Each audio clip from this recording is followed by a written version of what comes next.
Hi అండి. సాబ్దాన్ పాపడాలు పెట్టాను నిన్న.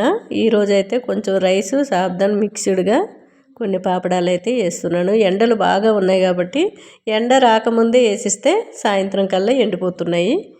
పిల్లలకి చాలా ఇష్టం కాబట్టి ఇవి కాస్త ఎక్కువగా డబ్బా నిండా చేసి పెట్టుకుంటే వాళ్ళు అడిగినప్పుడల్లా అన్నంతో కానీ ఒట్టిగా కానీ వేయించి ఇచ్చినట్లయితే బయట చిప్స్తో అంత పని ఉండదు. ఆలు కూడా ఉడికించి ఎండబెట్టుకొని వేపుకున్న చక్కగా ఆలు చిప్స్ కూడా రెడీ అయిపోతాయి. నేను నైటే నానబెట్టుకొని సాబ్దాన్ వాటర్లో వేసి కొంచెం సాల్ట్ వేసి మూత పెట్టుకున్నాను. ఇలా నైటే నానబెట్టుకున్న కోపన్ రైస్ అండి ఇవి. ఆ రైస్ కూడా కొద్దిగా వేసి చక్కగా మిక్సీ పట్టుకొని ఒక 2 సార్లు వేసేసుకొని ఉండలు లేకుండా కలుపుతూ ఉండాలి. లేకుంటే అడుగంటిపోయి ఉండలు వచ్చేస్తాయి. అలా కలుపుతూ ఉంటే చక్కగా మనం పాపడాలు వేసేటప్పుడు సాఫ్ట్గా చాలా నీట్గా వచ్చేస్తాయి అన్నమాట. ఇలాగే కాస్త చిక్కబడే వరకు కూడా ఉంచుకొని మనకి పాల కవర్ ఉంటుంది చూడండి, పాలు తీసుకునే కవరు, పాల ప్యాకెట్ కవరు, ఆ కవర్కి చిన్న హోల్లో చేసి అవి కూడా రకరకాల డిజైన్లతో కూడా పెట్టుకోవచ్చు. పిల్లలకి ఇష్టమైనవి ఏదైనా బొమ్మల్లాగా కూడా వేసి ఎండబెట్టుకొని అవి ఆయిల్లో వేయించిస్తే చాలా ఇష్టంగా తినేస్తారు పిల్లలు. కొద్దిగా మీరు కావాలంటే వంట సోడా కూడా ఒక చిటికెడంత వేయండి. చాలా చక్కగా ఉబ్బుతాయి. మనకి ఆయిల్ వేయగానే చాలా పెద్దగా ఉబ్బుతాయి.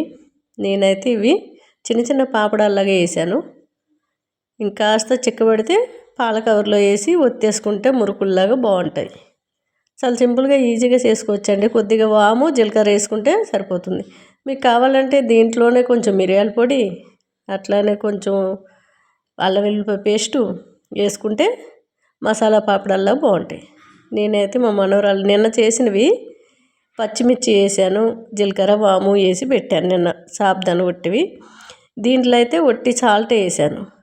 మా మనవరాలు ఒక్కొక్కసారి కారం అంటుంది, ఒక్కొక్కసారి చప్పటవే పెట్టంటుంది. అందుకని ఇలా వేసాను అనమాట. కాస్త లావుగా వేసాను, కాస్త పలచగా వేస్తే ఒక్క రోజులో ఆరిపోతాయి ఎండకి. టమాటాలు నిన్న వేసాను, అవి అయితే ఈరోజు రేపు ఆరిపోతే ఇంకా పొడి చేసేసుకోవచ్చు. అది ఎలా పొడి చేయాలనే వీడియో కూడా పెడతాను.